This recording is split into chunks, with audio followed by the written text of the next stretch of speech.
After months of deliberation, Loudoun County sets up its rules of the rail. Board of Supervisors unanimously voting on new laws that guide how police treat crime at the 3 new metro stops in the county. David Kaplan staying ahead of this one tonight.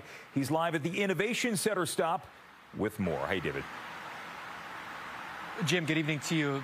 Basically, if you're going to have laws for metro system, you got to write them in order to be able to enforce them. That wasn't necessarily the case here at Loudoun County's 3 stops for things like fare evasion, which was certainly a big part of the conversation among other misdemeanors that the Board of Supervisors just passed some sort of, like you mentioned, rules of the rail for. Now, the board went through a long process in part because some members of the Board of Supervisors didn't want overly harsh penalties for things like fare evasion. More serious crimes like riding outside rail cars are more serious misdemeanors under this new code and Virginia law. Fare evasion itself is now a Class 4 misdemeanor. No jail time, $50 to $100 fine. Matt Letourneau is a Loudoun County supervisor who also happens to be a Metro board member. He says that this brings Loudoun County in line with other Virginia jurisdictions that have Metro.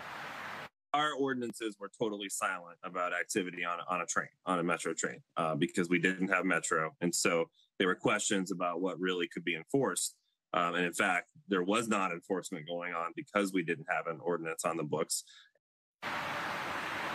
All right, let's go deeper into this. This is part of a larger conversation happening on the Metro system about enforcement for things like fare evasion. Metro's spending millions on new fare gates to prevent it. General Manager Randy Clark has previously said that stopping fare evasion brings what he calls a sense of order to Metro. By criminalizing it, law enforcement can stop those who jump gates, ask for ID, either give them an opportunity to pay, write a ticket, or have them not ride. Here's a clip from a hearing on this last month here in the county.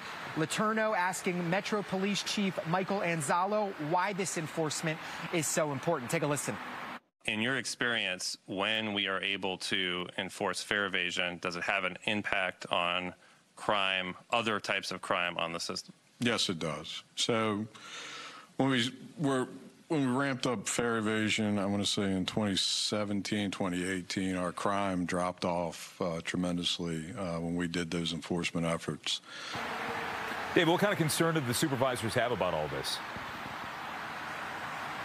So supervisors were a little bit tepid, a little bit concerned about this early on. They tabled it for a bit. I got a statement from Vice Chairman Corin Sains. He had concerns about what he called over-criminalization. He wanted to make sure that the punishments necessarily fitted the crimes here. He says that he is happy with what the county came up with. All this, again, among a larger conversation happening right now in D.C., where fare evasion was decriminalized in 2019. Councilwoman Brooke Pinto introduced some legislation last month that would give police in D.C. more of an ability to interact with people when they do evade a fare. So certainly a larger conversation happening here about all of this, Jim, and certainly this is what's happening now in Loudoun County.